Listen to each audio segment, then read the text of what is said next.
103.4 உங்கள் அண்ணா சமுதாய வானொலி. புதிய சமுதாயம் படைப்போம்.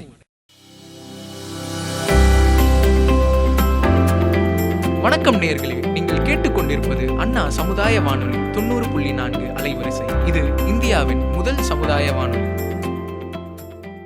நேயர்களே, இப்பொழுது நீங்கள் கேட்கவிருக்கும் நிகழ்ச்சி மத்திய அரசின் சமூக நீதி மற்றும் அதிகாரமளித்தல் அமைச்சகம், தமிழ்நாடு அரசின் சமூக நலத்துறை, இந்திய சமுதாய வானொலி கூட்டமைப்பு மற்றும் நமது அண்ணா சமுதாய வானொலியுடன் இணைந்து வழங்கும் மூத்தோருக்கு முதல் வணக்கம். முதியோர் நலம் பேணுவோம், சமுதாய வளம் காணுவோம். இது மூத்த குடிமக்களுக்கான சிறப்பு வானொலி தொடர். வாங்க நிகழ்ச்சியை கேட்கலாம். நேயர்களே, நீங்கள் கேட்டுக்கொண்டிருப்பது நமது வானொலியின் சிறப்பு நிகழ்ச்சியான மூத்தோருக்கு முதல் வணக்கம். இந்நிகழ்ச்சியை வழங்குவது இந்திய அரசின் சமூக நீதி மற்றும் அதிகாரமளித்தல் அமைச்சகம் மற்றும் சமுதாய வானொலிகளின் கூட்டமைப்பு. இன்னைக்கு முக்கியமான ஒரு சிறப்பு அத்தியாயத்தோட உங்களை சந்திக்கிறதுல ரொம்பவே மகிழ்ச்சி. இன்னைக்கு முக்கியமான தலைப்பான மகா கும்பமேளா மற்றும் முதியோர்களுக்கான பாதுகாப்பு குறித்து தாங்க சிறப்பாகவும் விரிவாகவும் பார்க்க போறோம். எல்லாருமே தவறாம நிகழ்ச்சியை கேளுங்க. இது எல்லாருக்குமே ரொம்பவே பயனுள்ள நிகழ்ச்சியா இருக்கும். இன்னைக்கு நிகழ்ச்சியில நம்மளோட இணைந்து பயணிக்க போறது லக்ஷ்மி, தாத்தா பரத் மற்றும் அவங்களோட பழைய நண்பரான ராம் ஆகியோரும் தங்களோட அனுபவங்களை பகிர்ந்து கொண்டு கும்பமேளா மற்றும் முதியோருக்கான பாதுகாப்பு குறித்து ரொம்பவே சிறப்பாகவும் தெளிவாகவும் எடுத்து சொல்ல போறாங்க. அதனால தொடர்ந்து நிகழ்ச்சியில் இணைந்திருங்கள். இது மூத்தோருக்கு முதல் வணக்கம்.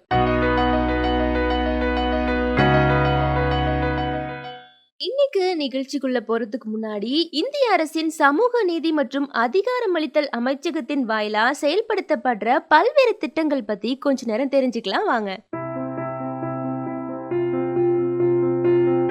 இன்னைக்கு நிகழ்ச்சி ஆரம்பிக்கிறதுக்கு முன்னாடி இந்திய சமூக நீதி மற்றும் அதிகாரமளித்தல் அமைச்சகத்தோட வாயிலா செயல்படுத்தப்படுற திட்டங்களை ஒரு முறை பார்த்துடலாம். ராஷ்டிரிய வயோஸ்ரீ யோஜனா, இந்த திட்டம் மூலமா உடல் உதவி சாதனங்கள், அதாவது மருத்துவ உபகரணங்கள், வாக்கிங் ஸ்டிக்கு, காது கருவி, வீல் சேரு, இது எல்லாமே சுலபமா கிடைக்க வழிவகை செய்யறாங்க. நிராகரிக்கப்பட்ட முதியவருக்கு தங்களோட பராமரிப்பு செலவுகள் மற்றும் அவர்களுக்கான மரியாதையும் அவங்களோட குழந்தைகள் வாயிலாகவும் பெற்றுத்தர வழிவகையும் செய்யறாங்க. அதுபோல ஆதரவற்ற முதியவர்களை முதியோர் இல்லங்கள்ல சேர்த்து பராமரிப்புக்கான அனைத்தையும் ஏற்பாடு செய்கிறாங்க. அதுலேயும் முக்கியமாக மாநில செயல்பாட்டு திட்டம்னா என்ன மற்றும் பிரதான் மந்திரி வயவந்தன யோஜனா அப்படின்ற முதியோருக்கான திட்டத்தின் மூலமாக பல உதவிகளை முதியோர்களுக்கு செஞ்சுட்டு வராங்க. அதுபோல் இந்திரா காந்தி ஓய்வூதிய திட்டம் வாயிலா முதியோர்களுக்கு மாதாந்திர வருமானத்தையும் வழங்கிட்டு வராங்க. மூத்த குடிமக்களுக்கான சட்டங்கள், பாதுகாப்பு நடவடிக்கைகள், நலத்திட்டங்கள் பற்றியும் மூத்தோருக்கு முதல் வணக்கம் அப்படின்ற நிகழ்ச்சி மூலமாக ஒவ்வொரு அத்தியாயத்திலையும் தெளிவாகவும் விவரமாகவும் எடுத்துரைக்கிறாங்க. அதை தொடர்ந்து இந்த அத்தியாயத்துல லக்ஷ்மியும் தாத்தா பரத்தும் இந்த நிகழ்ச்சியில எதை பத்தி பேசுறாங்க அப்படின்னு இந்த நிகழ்ச்சி வாயிலா தெரிஞ்சுக்கலாம் வாங்க. அத்தியாயம் 11, கும்பமேளா மற்றும் முதியோர்களின் பாதுகாப்பு. காலை நேரம். பரத் தாத்தா லேப்டாப்புடன் அமர்ந்திருக்கிறார். தாத்தா, நீங்க காலை நேரத்துல லேப்டாப்புடன் என்ன பண்றீங்க? அது ஒன்றும் இல்லைப்பா, கும்பமேளா நடக்க போகுதுல்ல, அதான் டிக்கெட்டு பார்த்துக்கிட்டு இருந்தேன். இப்போவே நிறைய பேர் காத்திருப்போர் பட்டியலில் இருக்காங்க. டிக்கெட் கிடைக்கவே மாட்டுதுப்பா. ஆமாம் தாத்தா, 12 வருஷத்துக்கு பிறகு மகா கும்பமேளா ஜனவரி 13 முதல் பிப்ரவரி 26 வரை நடக்க போகுது. இப்போ இந்த கும்பமேளா நிகழ்ச்சிக்கு எண்ணற்ற பேர் கலந்துப்பாங்க. அதில் முதியோர் கூட இருப்பாங்க. அதனால் கும்பமேளா மற்றும் முதியோர் பாதுகாப்பு பற்றி வானொலியில் பேசலாமா தாத்தா? நிச்சயம் பேசலாம்ப்பா. ஏன்னா மகா கும்பமேளா நம்ம நாட்டோட ஒரு சிறந்த பாரம்பரிய நிகழ்வு. இதில் பல லட்சம் மக்கள் கலந்துக்கிறாங்க. இதில் கூட்ட நெரிசல் ஏற்படும். இந்த மாதிரி நேரங்களில் முதியோர்களை கவனித்து கொள்ளுதல், முதியோர்களை பாதுகாக்கிறது மிக முக்கியமானதாகும்பா. அதனால் இதை பற்றியெல்லாம் நம்ம தெளிவாக வானொலியில் பேசலாம்ப்பா. ஆமாம் தாத்தா, மகா கும்பமேளா பாரம்பரிய நிகழ்வு தான். இந்த நிகழ்வில் குழந்தைகள், இளைஞர்கள், பெரியவர்கள்னு எல்லாருமே கலந்துக்குவாங்க. முக்கியமாக முதியவர்கள் அங்கே பல சிரமங்களை சந்திக்கிறாங்க. அதற்கு பெரிய கூட்டங்கள், நீண்ட வரிசைகள், கடும் வானிலை இவற்றை நம்ம முக்கியமாக கவனிக்கணும். அது மட்டும் இல்லை தாத்தா, அவர்களின் உடல் மற்றும் மனநலத்தின் முக்கியத்துவத்தையும் நாம் புரிஞ்சுக்கணும். லட்சுமி, முன்பு உன் அத்தை மற்றும் நான் கும்பமேளாவிற்கு போகும்போது எளிதாக போயிடுவோம். அந்த சமயத்தில் கூட்டம்லாம் ரொம்ப குறைவாக தான் இருந்துச்சு. ஆனால் இப்போ நம்ம முதியோராகிவிட்டோம். எனவே இந்த மாதிரி நிகழ்வுகளில் கலந்து கொள்ளும்போது மிகுந்த கவனத்துடன் இருக்கணும்ப்பா. பரத், ஓ பரத் பையா. வா ராமு, வா. உன்னை பார்த்து எவ்வளவு நாளாச்சு. வணக்கம் பையா. லட்சுமி, எல்லாரும் எப்படி இருக்கீங்க? வணக்கம் தாத்தா, நான் நல்லா இருக்கேன் தாத்தா. நாங்கள் இப்போ கும்பமேளா பற்றி தான் பேசிகிட்டு இருந்தோம். அந்த நேரத்தில் நீங்கள் கரெக்டாக வந்துட்டீங்க. ஓ, உங்களுக்கு தெரிஞ்சிருக்குமே, ஒரு காலத்தில் நாங்கள் கும்பமேளாவில் தூங்காமல் சுற்றிக்கிட்டு இருந்தோம். ஆனால் இப்போ பல விஷயம் மாறிடுச்சு. பெரிய கூட்டத்தில் குறிப்பாக முதியோர்கள் போகிறதே சிரமமாகிவிட்டது. பரத் பையா, லட்சுமி, கவனிக்கணும். இந்த காலம் பழைய காலம் போல் இல்லை. கோடையாக இருந்தாலும் சரி, குளிர்காலமாக இருந்தாலும் சரி, முதியோருக்கு ஒரு பெரிய சவாலாக மாறிடுச்சு. என்ன சொல்கிறீங்க ராமு தாத்தா? லட்சுமி, அந்த காலத்தில் மகா கும்பமேளாவுக்கு போன போது சீரான ஏற்பாடுகள்லாம் இருந்தன. ஆனால் இப்போ எவ்வளவு பாதுகாப்பு நடவடிக்கை எடுத்தாலும் அது போதுமானதாக இல்லை. கூட்ட நெரிசல், அலைச்சல், போக்குவரத்து, இது எல்லாம் முதியோர்களுக்கு மிக சிரமமாகவே இருக்குது. அன்றைய நிகழ்வு நினைவில் இருக்கா? ஒரு பெண் முதியவர் காணாமல் போயிருந்தாங்க. அந்த நேரத்தில் உதவி இல்லைன்னா என்ன ஆயிருக்கும் நினச்சி பாரு. ராமு, நீ சொல்கிறது உண்மைதான். இந்த நிகழ்வை மறுக்க முடியாது. லட்சுமி, இந்த மாதிரி சூழ்நிலையில் நாம் என்ன செய்யணும்? நீ என்ன சொல்ல வர? அதை பற்றி கொஞ்சம் தெளிவாக சொல்லேன். தாத்தா, முதல்ல கும்பமேளா போன்ற பெரிய நிகழ்ச்சிகளில் பங்கேற்கும்போது முதியவர்கள் திட்டமிட்டு போகணும். முக்கியமாக அடையாள அட்டை, அவர்களுடைய மருத்துவ பதிவுகள், அவசர நேரங்களில் யாரை தொடர்பு கொள்ளணும், அவங்களுடைய தொலைபேசி எண் எல்லாத்தையும் கையில் இருக்கான்னு உறுதிப்படுத்திட்டு தான் செல்லணும். ஆமாம்ப்பா, கரெக்டாக சொன்னேன். அது மட்டுமல்ல, முதியவர்கள் தனியாக பயணம் செய்யக்கூடாது. எப்போதும் குடும்ப உறுப்பினர்களோ அல்லது நெருங்கிய நண்பர்களோ எல்லாரும் சேர்ந்து ஒன்றா தான் செல்லணும். உன் அத்தை, நான் தனியாக பயணம் செஞ்ச மாதிரி எனக்கு நினைவிலேயே இல்லை. ஆமாம் ராமு, நீ சொன்னதெல்லாம் உண்மைதான். முக்கியமாக முதியோர்களுக்கு தண்ணீர் கொடுக்க வேண்டும். வெயிலிலிருந்து பாதுகாக்க நிழலான இடத்துல அவங்கள நிற்க வைக்க வேண்டும். அது மட்டுமல்ல, அவங்க சோர்வாக இருந்தால் ஓரளவு நேரம் ஓய்வெடுப்பதற்காவது இடம் அளிக்க வேண்டும். இதெல்லாம் ரொம்ப முக்கியம்ப்பா. அது சரி பரத் பையா, மிக முக்கியமானது லட்சுமி.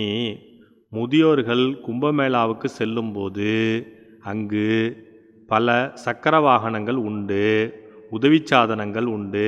ஸோ இதெல்லாம் அவங்க பயன்படுத்தினா அவங்களுடைய பயணம் எளிதாக இருக்கும் இல்லையா? ஆமாம் தாத்தா, இப்போ நடக்கிற மகா கும்பமேளால இந்திய அரசின் சமூக நீதி மற்றும் அதிகாரமளித்தல் அமைச்சகம் சார்பாக ஸ்டால் ஏற்பாடு செய்யப்பட்டிருக்கு. ஸ்டால் வாயிலாக முதியவருக்கு உதவி கருவி, சக்கர நாற்காலி மற்றும் கண்ணாடி போன்ற முக்கிய பொருட்கள் வழங்க ஏற்பாடு செய்யப்பட்டிருக்கு. அது மட்டும் இல்லாமல் அவசர நிலையில் உதவி தேவைப்பட்டா தொலைபேசி எண்கள் மற்றும் தன்னார்வலர்கள் அந்த இடத்துல பணிபுரிகிறாங்க. நிச்சயம் இந்த ஸ்டால் முதியவருக்கு பயனுள்ளதாக இருக்கும் இல்லையா தாத்தா? உண்மைதான் லட்சுமி, அருமையான செயல். மேலும் முதியவர்கள் எப்போதும் ஒரு தொலைபேசி எடுத்து செல்ல வேண்டும். அப்படி இருந்தாதான் எங்கு போனாலும் எதையும் எதிர்கொள்வது எளிதாயிருக்கும். ஒருவேளை அவர்கள் தொலைந்து போனாலும் அவர்களை விரைவில் கண்டுபிடிக்க முடியும் இல்லையா? ஆமாம் ராமு, மிக முக்கியமானது, முதியவர்களுடன் நாம் எப்போதும் கவனமாக இருக்கணும். அவங்க எங்கே போகிறாங்க, அவர்கள் ஏதாவது களைப்பாக இருக்கிறாங்களா, அவங்க ஏதாவது சிரமப்படுறாங்களா என்பதை தொடர்ந்து நம்ம கவனிச்சுக்கிட்டு இருக்கணும். இப்படி கவனித்தாதான் அவங்களுக்கான சேவைகளையும் சிகிச்சைகளையும் நம்ம தொடர்ந்து வழங்கலாம்.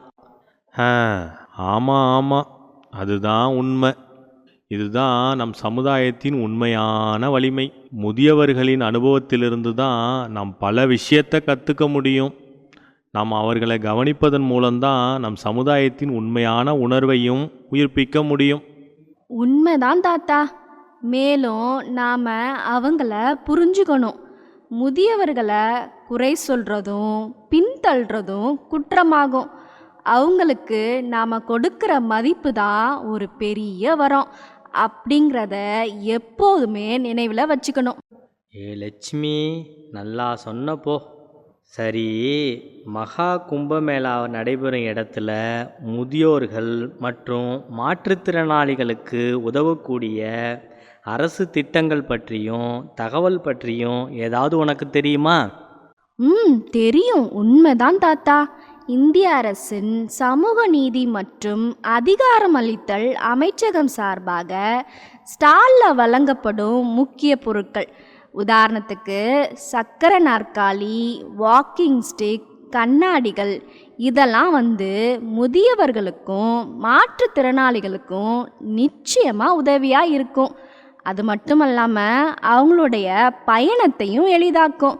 மேலும் அவசர சூழ்நிலையில் முதியவர்களுக்கோ மாற்றுத்திறனாளிகளுக்கோ உதவி தேவைப்பட்டால் விரைந்து உதவி செய்யும்படி 1000க்கும் மேற்பட்ட தன்னார்வலர்கள் பணியில் ஈடுபட்டிருக்காங்க தாத்தா. பரவாயில்லையே லட்சுமி. இந்திய அரசின் சமூக நீதி மற்றும் அதிகாரமளித்தல் அமைச்சகம் சார்பாக ஏற்படுத்தப்பட்ட ஸ்டாலில் வேறு என்ன தனித்துவமான சேவைகள் வழங்கப்படுது? அதை பற்றி கொஞ்சம் சொல்லேன். ஆமாம் தாத்தா, நான் ஏற்கனவே சொன்னபடி முதியவர்களின் பயணத்தை எளிதாக்கக்கூடிய முக்கிய பொருட்கள் வழங்குவதோடு தன்னார்வலர்களும் உதவி செய்கிறாங்க தாத்தா. மேலும் நமது வானொலி நிகழ்ச்சியின் வாயிலாக முதியவர்கள் பாதுகாப்பாகவும் மகிழ்ச்சியாகவும் வசதியாகவும் கும்பமேளா பயணத்தை மேற்கொள்ள தொடர்ந்து பல தகவல்களை வழங்க ஏற்பாடு செய்யப்பட்டிருக்கு. அத்துடன் இந்த ஆண்டு மகா கும்பமேளா டிஜிட்டல் மற்றும் தொழில்நுட்ப செயல்பாடுகளையும் முன்னெடுத்துள்ளது மிக சிறப்பான விஷயம் தாத்தா. என்னது, டிஜிட்டல் மற்றும் தொழில்நுட்ப செயல்பாடுகளா? எப்படி லட்சுமி?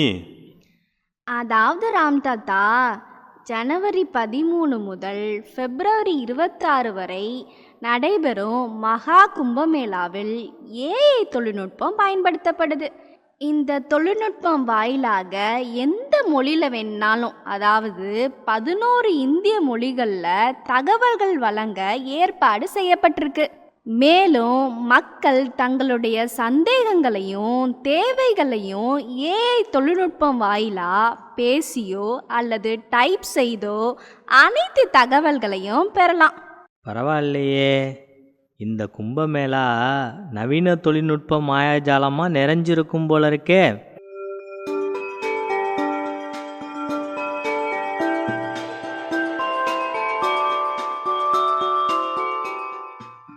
இந்திய அரசின் சமூக நீதி மற்றும் அதிகாரமளித்தல் அமைச்சகத்தின் சார்பாக கும்பமேளாவில் பங்கேற்கும் தன்னார்வலர் ராஜாராவ் அவர்களிடம் எந்த மாதிரியான சிறப்பு ஏற்பாடுகள் செய்யப்பட்டுள்ளது என்பதை பற்றிய ஒரு நேர்காணல் நிகழ்ச்சி.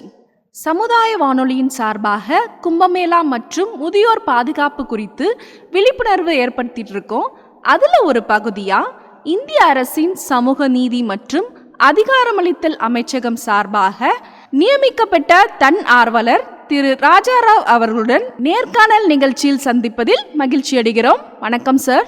வணக்கம் சார். இந்த கும்பமேளாவில் நிறைய மக்கள் பங்கேற்கிறாங்க.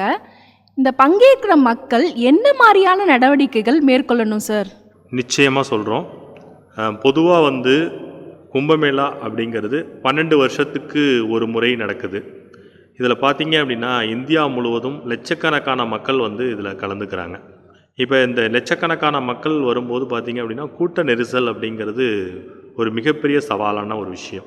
இப்போ இந்த கூட்ட நெரிசலை நம்ம வந்து சமாளிக்கணும் அப்படின்னா ஃபஸ்ட்டு அவங்க மேற்கொள்ள வேண்டியது, அதாவது அரசு என்ன மாதிரியான வழிமுறைகளையும் சட்ட விதிமுறைகளையும் சொல்கிறாங்களோ அதை முதல்ல ஃபாலோ பண்ணோம் அப்படின்னாவே முக்கியமாக வந்து ஒரு பாதுகாக்கப்படலாம். ஸோ அடுத்தது அவங்க வந்து ஒரு கூட்டமான இடத்துக்கு போகும்போது தொற்று நோய்கள் வரத்துக்கான அபாயம் எப்பயுமே உண்டு. அப்போ தொற்று நோய்கள்லேருந்து அவங்க என்ன பண்ணணும் அப்படின்னா பாதுகாக்கப்படணும் அப்படின்னா எல்லாருமே வந்து மாஸ்க் அணியிறது ரொம்ப முக்கியமானது ஒன்று. ஸோ அவங்க மாஸ்க் அணிந்து பயணிக்கும்போது தொற்று நோய்கள் வந்து குறையறதுக்கான வாய்ப்பு இருக்குது. ஸோ அதே போல் அவங்களுக்கு வந்து அந்த கூட்டத்தில் உள்ள வரிசையை வந்து ஃபாலோ பண்ணாவே வந்து பல பிரச்சனைகளை வந்து நம்ம வந்து சமாளிச்சிடலாம். ஸோ பெரும்பாலும் இடத்துல பார்த்திங்க அப்படின்னா அதை ஃபாலோ பண்ணாதனால தான் நமக்கு பிரச்சனைகள் நிறைய வருது. ஸோ அரசு சொல்கிற கைட்லைன்ஸை மக்கள் எல்லாருமே அதை ஃபாலோ பண்ணிட்டாங்க அப்படின்னா ரொம்ப ஸ்மூத்தாக எல்லாருமே மகிழ்ச்சியாக அந்த கும்பமேளாவில் பங்கேற்று இந்த பயணத்தை வந்து ஒரு மகிழ்ச்சியான பயணமாக மாற்றலாம் அப்படிங்கிறது என்னுடைய கருத்து. சார், இப்போ நீங்கள் இந்திய அரசின் வழிமுறைகளை ஃபாலோ பண்ணணும்னு சொல்கிறீங்க. ஆனால் இப்போது அனைத்து தரப்பு மாநில மக்களும் இங்கே கலந்துக்கிறாங்க. அவங்களுக்கு தகவல்களை எந்த மொழியில் வழங்குறீங்க சார்? நிச்சயம் ஒரு நல்ல கேள்வி அப்படின்னே சொல்லலாம். அதாவது பொதுவாகவே பார்த்திங்க அப்படின்னா இந்தியாவிலேருந்து அனைத்து தரப்புப்பட்ட மக்களும் வந்து இந்த கும்பமேளாவில் பங்கேற்கிறாங்க. அப்படி பங்கேற்கும்போது பார்த்திங்க அப்படின்னா ஒவ்வொருத்தவங்க ஒரு மொழி பேசுவாங்க. ஸோ இப்போ வந்து ஒரு காமனாக வந்து ஒரு மொழியில் வந்து நம்ம தகவல் சொல்கிறது அப்படிங்கிறது வந்து அவங்கள போய் சென்றடையுமா அப்படிங்கிறது ஒரு நிச்சயம் வந்து ஒரு கேள்விக்குறி தான். ஸோ அப்படிங்கிற பட்சத்தில் பார்த்திங்க அப்படின்னா வந்து எப்படி வந்து நம்ம ஒரு டூர் போகிறோம் அப்படின்னா அங்கே ஒரு கைடு ஏற்பாடு பண்ணுறாங்களோ, ஸோ அதே போல் இங்கே எல்லா மொழியும் பேசக்கூடிய தன்னார்வலர்கள் இங்கே வச்சுருக்காங்க. ஸோ அவங்கள்ட்ட நம்ம வந்து என்ன பண்ணிக்கலாம் அப்படின்னா அவங்க சொல்கிற மொழியை வந்து டிரான்ஸ்லேட் பண்ணி அவங்கள்ட்ட புரிஞ்சுக்கிற அளவுக்கு ஸோ அவங்களுக்கான தகவல்கள் கிடைக்கிறதுக்கான நிறைய வாய்ப்புகள் இங்கே இருக்குது. ஸோ அது மட்டும் இல்லாமல் என்ன பண்ணுறாங்க, இந்த ஆண்டில் பார்த்திங்க அப்படின்னா டிஜிட்டல் மற்றும் ஏஐ தொழில்நுட்பத்தை வந்து பயன்படுத்தியிருக்காங்க. இப்போ ஏஐ தொழில்நுட்பம் அப்படிங்கிறது உங்களுக்கு எல்லாருக்குமே தெரியும். ஸோ எந்த அளவுக்கு வந்து டெவலப் ஆகிருக்கு. அந்த ஏஐ தொழில்நுட்பத்து வழியாக வந்து மொழிகள் வந்து டிரான்ஸ்லேட் பண்ணலாம். ஸோ தகவல்களை தெரிஞ்சுக்கலாம். அவங்கவுங்க மொழியில் அதை தெரிஞ்சுக்கிறதுக்கான வாய்ப்புகள் நிறைய நிறைஞ்சிருக்கு. இப்போ பார்த்திங்க அப்படின்னா சில பேர் வந்து ஸோ அவங்களுக்கு வந்து படிக்க தெரியாது, எழுத தெரியாது. ஸோ அந்த மாதிரி உள்ளவங்க பார்த்திங்க அப்படின்னா ஸோ அந்த ஏஐ தொழில்நுட்பம் ஸோ அந்த மாதிரி இடத்துல போயிட்டு அவங்க வந்து சாதாரணமாக வந்து வாய்ஸ் வழியாகவே என்ன பண்ணிக்கலாம், அவங்க பேசுகிறதுனாலேயே ஸோ அதுக்கான பதில் கிடைக்கும். ஸோ நம்ம வந்து சில பேர் வந்து பார்த்திங்க அப்படின்னா டைப் பண்ணி அந்த தகவல்களை பெற்றுக்கலாம். ஸோ இப்போ இந்த ஏஐ தொழில்நுட்பம் வந்து உங்களுக்கு கண்டிப்பாக பயனுள்ளதாக இருக்கும். ஸோ அது மட்டும் இல்லாமல் இந்திய அரசின் சமூக நீதி மற்றும் அதிகாரமளித்தல் அமைச்சகத்தின் சார்பாக வந்து பல தன் ஆர்வலர்கள் வந்து இந்த பணியில் ஈடுபடுத்தப்பட்டிருக்காங்க. ஸோ அவங்களுடைய கைடன்ஸ் வந்து கண்டிப்பாக அவங்க லாங்குவேஜ் புரிகிற அளவுக்கு அவங்க கைடன்ஸ் பண்ணுவாங்க. ஸோ அதனால் கிட்டத்தட்ட பார்த்திங்க அப்படின்னா ஒரு 13 லாங்குவேஜில் வந்து இந்த ஏஐ தொழில்நுட்பம் பயன்படுத்தப்படுது. கண்டிப்பாக அவங்களுக்கு பயனுள்ளதாக இருக்கும் அப்படின்னு நினைக்கிறேன். சார், இப்போ பார்த்தீங்கன்னா இந்த கும்பமேளாவில் அனைத்து வயதினரும் பங்கு பெறுறாங்க இல்லையா? இப்போ குறிப்பாக 60 வயதுக்கு மேற்பட்டவங்க இருக்காங்க இல்லையா? அவங்களுக்கு என்ன மாதிரியான பாதுகாப்போடு வரணும்னு கொஞ்சம் சொல்லுங்கள் சார். நிச்சயம் வந்து முதியவர்கள் வந்து இதில் வந்து கும்பமேளாவில் வந்து பயணிக்கும்போது அவங்க முன் நடவடிக்கைகள் என்னென்ன எடுக்கணும் அப்படின்னா, ஸோ முதியவர்கள் வந்து நிறைய தூரம் வந்து பயணிக்க முடியாது. ஸோ அவங்களுக்கு கண்டிப்பாக ஓய்வு தேவைப்படும். அப்போ ஓய்வு எடுக்கிறதுக்கான இடங்கள் வந்து அரேஞ்ச் பண்ணியிருக்காங்க. ஸோ அதே போல் வந்து அவங்க வந்து வெயிலாக இருக்குது, அதே போல் பனியாக இருக்குது, இந்த மாதிரி சூழ்நிலைகளை சமாளிக்கிறதுக்கான ஏதுவாக வந்து அவங்க வந்து என்ன பண்ணிக்கணும் அப்படின்னா அதுக்கான உடைகளை வந்து அவங்க தேர்ந்தெடுத்துக்கணும். இப்போ ஒரு கூட்டத்தில் வந்து பயணிக்கும் போது பார்த்திங்க அப்படின்னா வந்து வயதானவர்களுக்கு வந்து நிறைய பேருக்கு மூச்சு திணறல் ஏற்படுறதுக்கான நிறைய வாய்ப்புகள் அதிகம். ஸோ அவங்களுடைய மனநிலை, உடல் நலம் எப்படி இருக்குது அப்படிங்கிறத அவங்க வந்து ஒரு மெடிக்கல் மருத்துவரை அணுகி நம்மளுடைய உடல் நலம் ஆரோக்கியமாக இருக்குதா, நம்மளால் பயணிக்க முடியுமா, நம்ம வந்து இந்த பயணத்தை வந்து சிறப்பாக வந்து செல்ல முடியுமா அப்படிங்கிறது அவங்க முதல்ல டெஸ்ட் பண்ணிக்கணும். ஸோ அதே போல் டெஸ்ட் பண்ணிக்கிட்டு ஸோ சப்போஸ் வந்து அவங்க வந்து ஏதாவது மெடிசின்ஸ் எடுத்துக்கிறாங்க, ஃபார் எக்ஸாம்பிள் பிபி, சுகர், அந்த மாதிரி மெடிசின்ஸ் எடுத்துக்கிறாங்க அப்படின்னா அவங்க மெடிசின்ஸ் வந்து கையில் வச்சுக்கணும். அது ரொம்ப முக்கியம். ஸோ அதே போல் அவங்க வந்து பயணிக்கும்போது வந்து தனியாக வந்து யாரும் வரக்கூடாது. முதியவர்கள் எப்போதுமே வந்து அவங்க உறவினர்களோடு வரணும், இல்லை அவர்களுடைய நண்பர்கள், பக்கத்தில் உள்ள உற்றார் உறவினர்கள் யாரோட கூட வந்தாங்கன்னா ஸோ அவங்களுக்கு ஒரு பாதுகாப்பாக இருக்கும். எப்பயுமே அவங்க தனியாக பயணிக்காதது ரொம்ப ரொம்ப முக்கியம். அவங்க வந்து சப்போஸ் வந்து அவங்களால நடக்கும்போது சோர்வு ஏற்பட்டிருக்கு அப்படின்னு சொல்லிட்டு அந்த மாதிரி ஒரு மனநிலை வரும்போதே அவங்க என்ன பண்ணிக்கணும் அப்படின்னா ஒரு ஓய்வு எடுத்துக்கிட்டு தன்னுடைய பயணத்தை தொடர்ந்தாங்க அப்படின்னா அவங்க ரொம்ப பாதுகாப்பாக அவங்களுடைய பயணத்தை மேற்கொள்ள முடியும். ரொம்ப ஸ்ட்ரெயின் பண்ணி உடம்பை வந்து வருத்திக்கிட்டு அவங்க அந்த மாதிரி பயணிக்கிறது வந்து கொஞ்சம் ஆபத்தானது தான். ஸோ அப்படி வந்து அவங்களுக்கு உடல் முடியல அப்படின்னாலும் அதுக்கான பல ஏற்பாடுகள் வந்து நம்ம அரசு வந்து ஏற்பாடு செஞ்சுருக்காங்க. மருத்துவ உதவிக்குழு வச்சுருக்காங்க, தன்னார்வலர்கள் வச்சுருக்காங்க. ஸோ அவங்க வழியாக வந்து அவங்களுக்கு உதவி கிடைக்கும். இருந்தாலும் ஸோ அவர்கள் வந்து மனதாக இருக்கட்டும் உடலாக இருக்கட்டும் கொஞ்சம் பலமாக வந்து பயணித்தாங்கன்னா வந்து ரொம்ப பாதுகாப்பாக மகிழ்ச்சியாக வந்து இந்த பயணத்தை மேற்கொள்ளலாம் அப்படிங்கிறது என்னுடைய கருத்து. நல்லா சொன்னீங்க சார். இப்போது முதியவர்கள், அதாவது ரொம்ப வயதானவங்க, அவங்களுக்கு உடல்நிலை சரியில்லைனாலும் மனநிலை சரியில்லைனாலும் கும்பமேளா பார்க்கணும் அப்படின்னு ஒரு ஆர்வத்தில் வந்துடுறாங்க. ஆனால் இங்கே வந்து அவங்களுக்கு உடம்பு சரியாமல் போயிடுது. அவங்களுக்கு நீங்கள் என்ன மாதிரியான ஏற்பாடுகள் செஞ்சுருக்கீங்க சார்? ஆமாம், நீங்கள் வந்து சொல்கிறது உண்மைதான். பல முதியோர்கள் வந்து பார்க்கணும் அப்படிங்கிற ஆர்வத்தில் வந்து கும்பமேளாவுக்கு வந்துடுறாங்க. அவங்க உடல் நலம் மனநலத்தெல்லாம் பொருட்படுத்தாமலும் வராங்க. அது உண்மைதான். நம்ம பல ஆண்டுகளாக பார்த்துக்கிட்டு இருக்கோம். பொதுவாகவே பார்த்தீங்க அப்படின்னா இந்த வருடம் பார்த்தீங்க அப்படின்னா வந்து நம்ம இந்திய அரசின் வந்து சமூக நீதி மற்றும் அதிகாரமளித்தல் அமைச்சகத்தின் சார்பாக வந்து சிறந்த ஒரு ஸ்டால் ஒன்று ஏற்பாடு பண்ணியிருக்காங்க. அதாவது மெடிக்கல் ஸ்டால் அப்படின்னு சொல்லலாம். அதை இந்த ஸ்டால் வழியாக பார்த்தீங்க அப்படின்னா வந்து இப்போ வந்து அவங்களால நடக்க முடியாதவர்களுக்கு வந்து பல சக்கர வாகனங்களை ஏற்பாடு பண்ணியிருக்காங்க. ரொம்ப முடியாதவங்களுக்கு வீல் சேரு, சில பேருக்கு தேவைப்பட்டதுன்னா வாக்கிங் ஸ்டிக்கு தராங்க. ஸோ இப்போ வந்து இங்கே வந்து அவர்களுக்கு பார்வை கோளாறு அந்த மாதிரி இருந்தது அப்படின்னா கண்ணாடி, இந்த மாதிரி மருத்துவ உபகரணங்களும் அந்த ஸ்டாலில் வந்து வழங்குறாங்க. ஸோ அதை அவங்க பயன்படுத்திக்கிட்டு அவங்களுடைய பயணத்தை வந்து ரொம்ப எளிதாக்கிக்கலாம். ஸோ அதுக்கு வந்து இந்திய அரசு வந்து சிறப்பாக செயல்பட்டிருக்கு அப்படின்னே சொல்லலாம். ஸோ அதே போல் அவங்க வந்து பயணிக்கும்போது வந்து அவங்களுக்கு வேறு ஏதாவது உடல்நல கோளாறுகள் ஏற்படுது அப்படின்னா ஸோ அதுக்கும் வந்து என்ன பண்ணியிருக்காங்க அப்படின்னா இங்கே வந்து 1000க்கும் மேற்பட்ட தன்னார்வலர்கள் வந்து பணியில் இருக்காங்க. ஸோ அவங்களோட உதவியை நாடி என்ன பண்ணிக்கலாம் அப்படின்னா அவங்கள வந்து காப்பாற்றுறதுக்கு வழிமுறைகள் ஏற்பாடு செஞ்சுருக்கு அப்படின்னே சொல்லலாம். Okay sir. முதியோர்களுக்கு நீங்கள் சொன்னது சரிதான் சார். அதே மாதிரி மாற்றுத்திறனாளிகளுக்கும் ஏதாவது ஏற்பாடு செஞ்சுருக்கீங்களா சார்? நிச்சயம். முதியோர்களுக்கு நம்ம என்னென்ன மாதிரி ஏற்பாடுகள் செஞ்சுருக்கோமோ இது அனைத்தும் வந்து மாற்றுத்திறனாளிகளுக்கும் பொருந்தும். ஸோ அதே வந்து மாற்றுத்திறனாளிகளுக்கு வந்து வீல் சேரோ வாக்கிங் ஸ்டிக்ஸோ ஸோ இது எல்லாமே வந்து அவங்களுக்கும் வழங்குறாங்க. ஸோ அவங்களும் பெற்று வந்து என்ன பண்ணிக்கலாம், அந்த பயணத்தை வந்து ரொம்ப எளிதாக வந்து மாற்றிக்கலாம். ஸோ அவங்களுக்கான எல்லா வந்து ஏற்பாடுகளும் செய்யப்பட்டிருக்கு அப்படிங்கிறதுல எந்த விதமான சந்தேகமும் பட வேண்டாம். Okay sir. நிறைய சிறப்பான ஏற்பாடுகள்லாம் செஞ்சுருக்கீங்க சார். இது இல்லாமல் கும்பமேளாவில் வேறு என்னென்ன மாதிரியான சிறப்பு ஏற்பாடுகள் செஞ்சுருக்கீங்க சார்? பொதுவாக கும்பமேளாவில் பார்த்தீங்க அப்படின்னா லட்சக்கணக்கான மக்கள் வந்து இதில் பங்கேற்கிறாங்க. ஸோ அந்த மாதிரி கூட்ட நெரிசல் ஏற்படுறதுக்கான நிறைய வாய்ப்புகள் இங்கே உண்டு. ஸோ அதுக்கு வந்து அதை சீர்படுத்துறதுக்காக காவல்துறை பயன்படுத்தப்படுறாங்க. அதே போல் பார்த்தீங்க அப்படின்னா வந்து தீயணைப்பு துறையினர் அவங்க பயன்படுத்துகிறாங்க, தன் ஆர்வலர்கள், மருத்துவ குழு.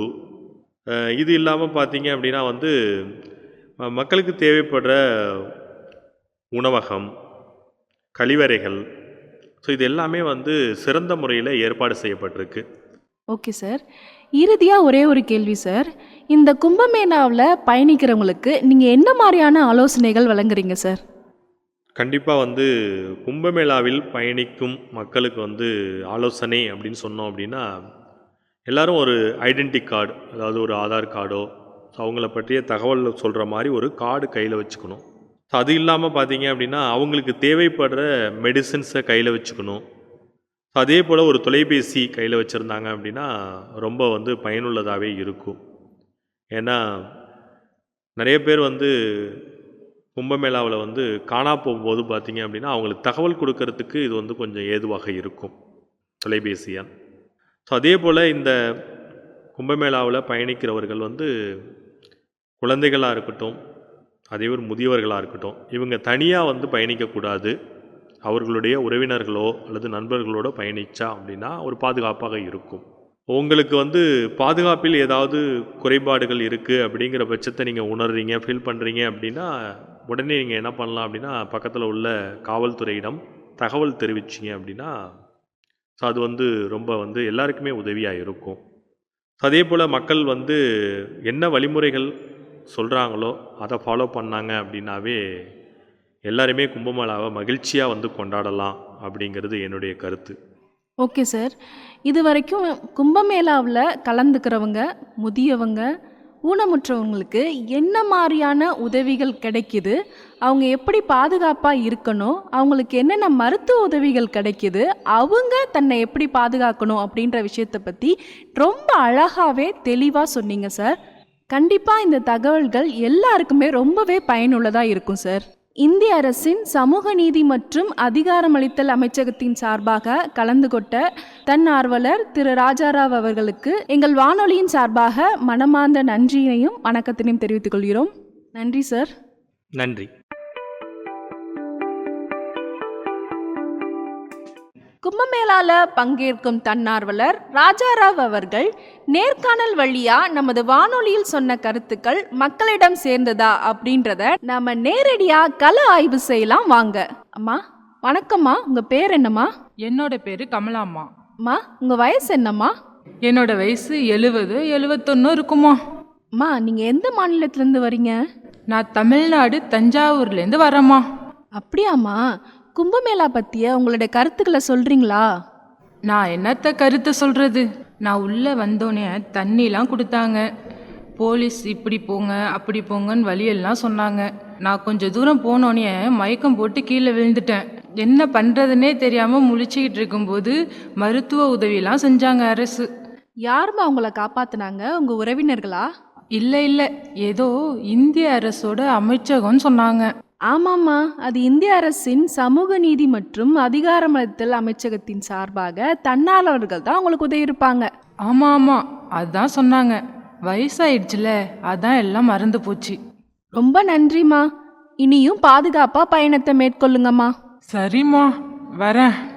ஐயா வணக்கம் ஐயா, உங்கள் பேர் என்னய்யா? என் பேர் பரமு. நீங்கள் எங்கேருந்து வரீங்க ஐயா? நான் கேரளாவில் பாலக்காட்டிலேருந்து வர்றேன். பரமு. பாலக்காடா? ஆமாம், பாலக்காட்டு பரமு தான். கும்பமேளா ஏற்கனவே பார்த்துருக்கிறீங்களா? எப்படி இருக்கு இந்த கும்பமேளா? நான் எங்கே கும்பமேளா பார்த்தேன், இந்த வருடம் தான் வந்திருக்கிறேன் கும்பமேளா பார்க்குறதுக்கு. ஐயா இந்த கும்பமேளா எப்படி பாதுகாப்பாக இருக்கா உங்களுக்கு? அதை பற்றி கொஞ்சம் சொல்லுங்களேன். ஆமாம், பாதுகாப்பாக தான் இருக்குது. முதியவர்களுக்கு இவ்வளோ ஏற்பாடு செஞ்சுருக்காங்களா, ஆச்சரியமாக தாங்க இருக்குது. என்ன ஆச்சரியமா இருக்கா? அப்படி என்ன முதியோர்களுக்கு ஏற்பாடு செஞ்சாங்க, அதை பற்றி கொஞ்சம் சொல்கிறீங்களா? ஆமாம், நிறையா வழிகாட்டுதலுக்கு ஆள் போட்டிருந்தாங்க. வரும்போது தண்ணி கொடுத்தாங்க. ஒரு கடையில் போய் பார்க்கும்போது எங்களுக்கு வீல் சேர், என்னால் நடக்க முடியாது, அங்கே வீல் சேர் கொடுத்தாங்க. இதை வச்சு தான் சுற்றி பார்த்தோம் ஃபுல்லாகவே. முதியவர்களையும் மதித்து எங்களுக்கு நிறையா ஏற்பாடுகள் செய்திருந்தாங்க இந்த கும்பமேளாவில். எனக்கு ரொம்ப மகிழ்ச்சியாக இருந்துச்சு. ஓகே தாத்தா, பார்த்து பத்திரமா போயிட்டு வாங்க. எல்லா பாதுகாப்பு ஏற்பாடும் நல்லாவே பண்ணியிருக்காங்க. தைரியமாக உங்கள் பயணத்தை மேற்கொள்ளுங்க தாத்தா. இப்போ நம்ம மக்கள்கிட்ட கருத்துக்கள்லாம் கேட்டோம் இல்லையா? திரு ராஜாராவ் சொன்ன மாதிரி எல்லா உதவிகளுமே இங்கே கிடைக்குது. கும்பமேளாவில் முதியவர்கள் பாதுகாப்பாக பயணத்தை உணர்வாங்கன்றது எந்த விதமான சந்தேகமும் இல்லை. நன்றிங்க. வாங்க வானொலி நிகழ்ச்சியில் பரத் என்ன சொல்கிறாருன்னு கேட்போம்.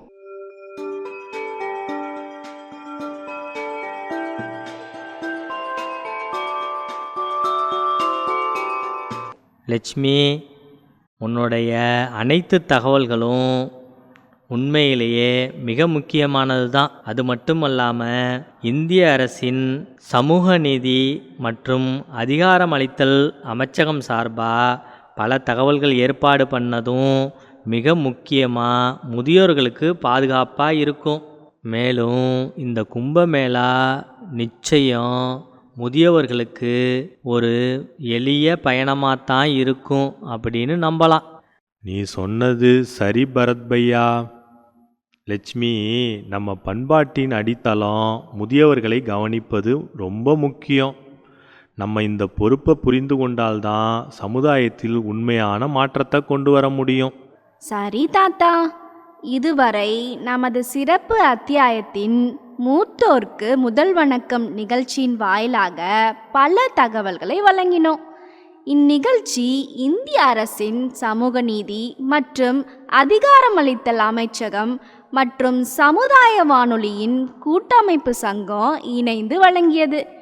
இன்று மகா கும்பமேளாவில் முதியோர்களை பாதுகாப்பது பற்றி நாம் எல்லாருமே தெளிவாக பேசினோம். நேர்களே, நாங்களும் நம்புகிறோம் நீங்கள் இந்த தகவல்களை உங்கள் குடும்பத்தினருடன் மற்றும் நண்பர்களுடன் பகிர்ந்து கொள்ளவும். இதனால் முதியவர்கள் பாதுகாப்பாகவும் வசதியாகவும் மகிழ்ச்சியாகவும் இந்த ஆண்டின் கும்பமேளா பயணத்தை மேற்கொள்ள முடியும். வரும் அத்தியாயத்தில் நாங்கள் முதியவர்களுக்கான பல நலத்திட்டங்களை பற்றி தொடர்ந்து பல தகவல்களை வழங்க இருக்கிறோம். அத்துடன் எல்லாரும் சேர்ந்து முதியவர்களின் மதிப்பையும் பாதுகாப்பையும் வழங்கி ஒரு சிறந்த சமுதாயத்தை கட்டியெழுப்பலாம். இத்துடன் இந்நிகழ்ச்சியை நிறைவு செய்யும் நேரம் வந்துருச்சு. உங்களிடமிருந்து விடைபெறுவது லக்ஷ்மி மற்றும் ராம் தாத்தா. லட்சுமி, ராம், நானும் நிகழ்ச்சியிலிருந்து விடைபெறுகிறேன். நேர்கள் அனைவருக்கும் நன்றி, வணக்கம். என்ன நேயர்களே, இன்னைக்கு மூத்தோருக்கு முதல் வணக்கம் அப்படின்ற நிகழ்ச்சியில் சிறப்பு அத்தியாயமான கும்பமேளா மற்றும் முதியோர் பாதுகாப்பு குறித்து பல தகவல்களை தெரிஞ்சுக்கிட்டோம் இல்லையா? இது நிச்சயமா உங்களுக்கு பயனுள்ளதாக இருக்கும் அப்படின்னு நாங்கள் நம்புகிறோம். மீண்டும் அடுத்த அத்தியாயத்தில் நல்ல நலத்திட்டங்களோட உங்களை சந்திக்கும் வரை உங்களிடமிருந்து விடைபெறுகிறோம். நன்றி, வணக்கம். நேயர்களே, இதுவரை நீங்கள் கேட்டது மத்திய அரசின் சமூக நீதி மற்றும் அதிகாரமளித்தல் அமைச்சகம், தமிழ்நாடு அரசின் சமூக நலத்துறை, இந்திய சமுதாய வானொலி கூட்டமைப்பு மற்றும் நமது அண்ணா சமுதாய வானொலியுடன் இணைந்து வழங்கிய மூத்தோருக்கு முதல் வணக்கம். இது மூத்த குடிமக்களுக்கான சிறப்பு வானொலி தொடர். முதியோர் நலம் பேணுவோம், சமுதாய வளம் காணுவோம். நன்றி, வணக்கம்.